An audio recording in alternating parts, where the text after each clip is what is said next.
Very good. Good afternoon, everybody. My name is Naomi Queeckers, and I'm going to talk to you today about why investing in a 7-year-old might just be your best business strategy. And I want you to picture this. A baby learning how to walk.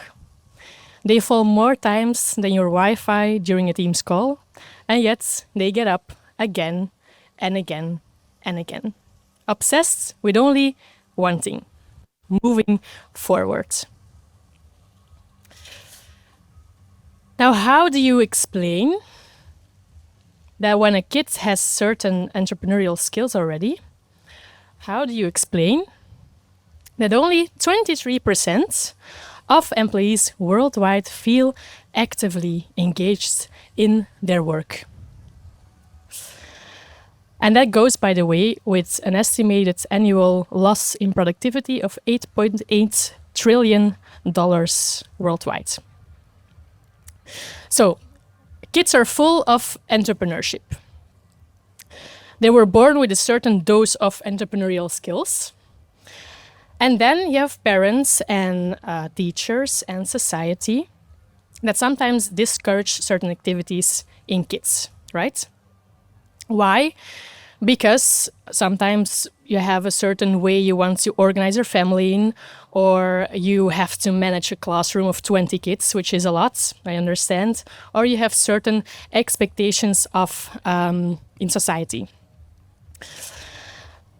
And we're going to do a little poll, so please help me out here. Just raise your hands if you've heard any of these before. Sit still. Be quiet during lunch. Color inside the lines, very important. Exactly, that's my point. And so along the way, kids take less and less and less initiative. And then that period is followed by a few years where we stuff children with knowledge to become smarter. And then if they join the workforce, we expect them to be entrepreneurial again.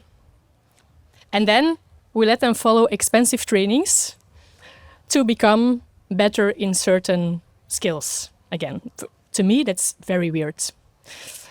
And it's also not how it works. If you want to fix a mindset, you don't do it with an expensive training at 22 or 33 or 56. You encourage a mindset when a kid is 5 years old. Now imagine encouraging those entrepreneurial skills, those intrinsic skills, in children, starting when they're young, instead of unteaching them. What an employee and what a person in your life you would have. Would be great, right? And I think now it's time for a personal story of myself, and I'd like to call it Chloe and the Diddle Paper. 23 years ago, my mom used to have a beautiful gift shop right in the city center of Mechelen in Belgium. And it was a gift shop with items from all over the world, and it was called Treasure Cave. And every day after school, I would spend my time between 4 and 6 in the gift shop of my parents. And every day, I would also go to the bakery a bit further down the road to buy a sandwich after school.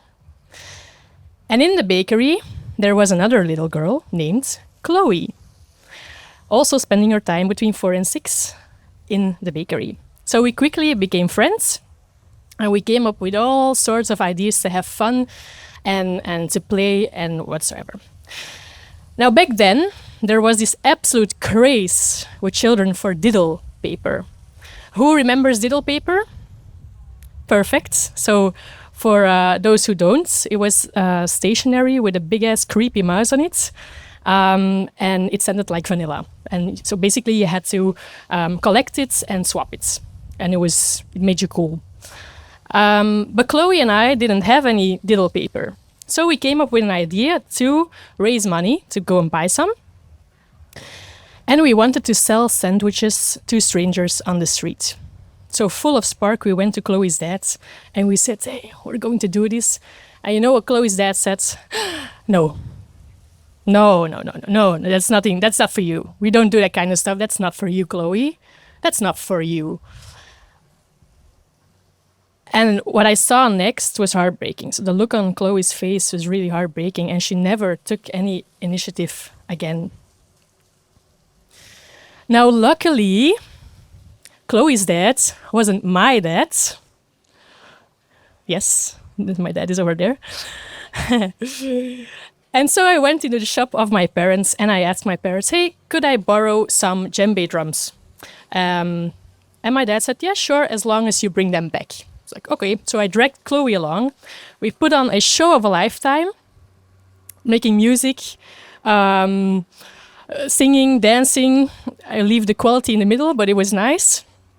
And we raised 40 euros, which back then was a mountain of digital paper. But the point of the story is that between Chloe and me, there wasn't a talent gap. So we both had a sense of taking initiative. The problem was that there was a permission gap and a support gap. And that's a gap in which we let children fall every single day. And it's also the missing fuel in talent pipelines today. And I talk to CEOs all the time. And you know what they all say? Okay, attracting talent is hard, but you know, sometimes there is like this missing mindset in people. And they're all looking for a white raven. But then again, they are investing in talent strategies starting at age 16 or 18, because those people are soon joining the workforce. But at 18, a mindset is already been bubble wrapped and filed under safe modes. And actually, science backs this up. Because Harvard study says that the belief of what I do matters starts forming between ages 4 and 6 already. While Chicago University says that key components like persistence, resilience, and curiosity begin to solidify as early as age 5. Now, if you work on mindsets, you also open doors for children to become scientists, teachers, artists, and economic good policymakers, really anything. And this is also why VITO is supporting us and why they are investing in sustainable stories. Because this is the company that I founded 5 years ago, Sustainable Stories. And Sustainable Stories has a mission to encourage an entrepreneurial mindset in children between the age 5 and 10 to make smarter choices later in life. So not to push them in any career paths, but to let them be able to make an impact and to shape the society and the workplace they are living and working in. And I'm going to show you how Sustainable Stories combines societal impact and entrepreneurship, but also forms a bridge between businesses, companies, and education. Because Sustainable Stories sells material and products to companies and to businesses, and we use that profit to give back to schools and to kids. And I will tell more about that in a bit. How does it work? One thing that has worked for centuries, of course, is storytelling. So let's use that as a tool for transformation. And with Sustainable Stories, we create educational materials, so very unique books, but also workshops designed in what people are used to, but presented in a unique way to boost an entrepreneurial mindset. And to teach these mindsets, we are using the framework of the Sustainable Development Goals founded by the United Nations. And those goals are there to work on a better future economy-wise, socially-wise, governmental-wise. And each entrepreneurial book we make treats one SDG. And now, thanks to partnerships like the one we have with VITO, we can create an extra impact content-wise, but also logistically-wise, and way more. Because, here is what I'm really proud of. The entrepreneurial books that we make, by selling those to companies and to people at home, we are able to create equal access for every school, every kid in every primary school in Belgium. So that means 3,040 Dutch-speaking schools. Actually, it's a bit more, it's 3,600 schools in the Flemish part of Belgium, and almost 2,000 French-speaking schools in the French part of Belgium.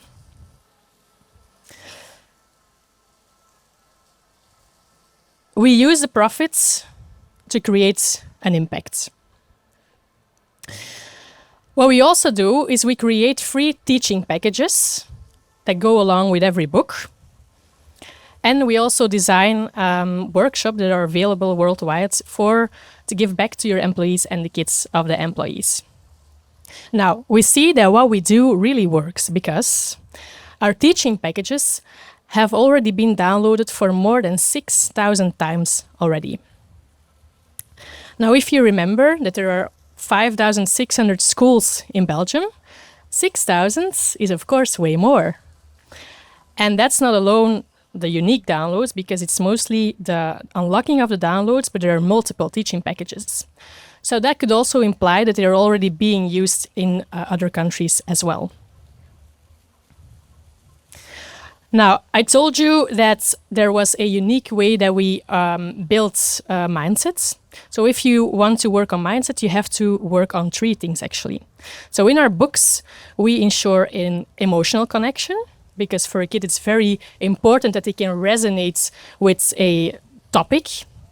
So it's a story that treats an SDG, but also themes that are really alive in their world. Once you have an emotional connection, you have to build an intellectual connection.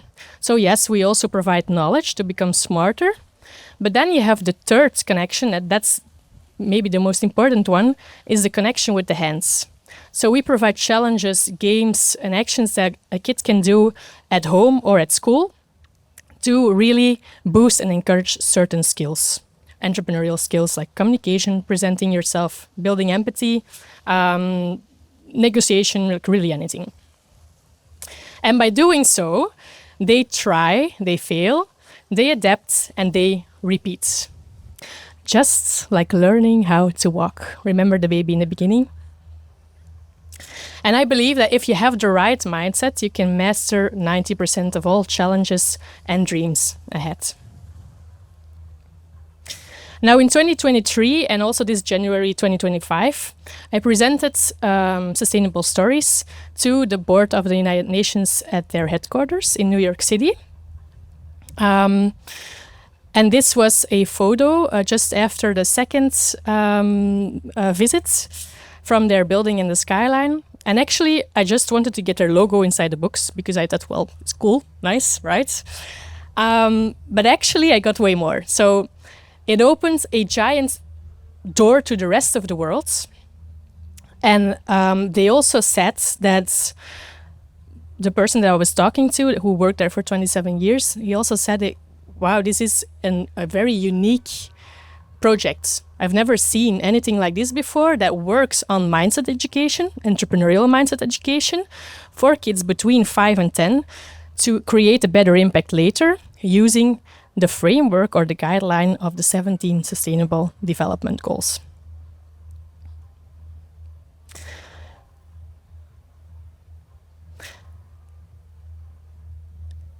And this was the first time and the second time I went. And so they also wrote an article in the UN Chronicle, so it's their worldwide magazine, which stated that Sustainable Stories is unlocking the young potential for global change. And also education, we build education that really builds futures. And we go from classrooms to real life. Now, I still notice that mindsets is often treated like a side dish next to hard skills. while actually mindset is the operating system of everything.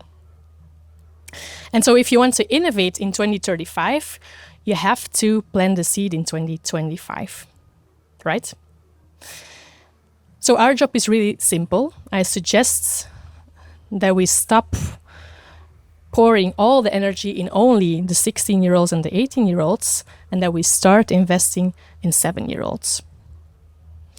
Because young minds will create mighty actions. And last question before I leave the stage. I had a fun time already, so thank you.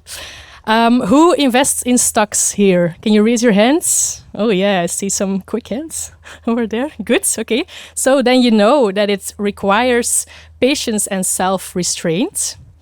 Now, if you invest in a future fit mindset, it will probably also require patience and self-restraint.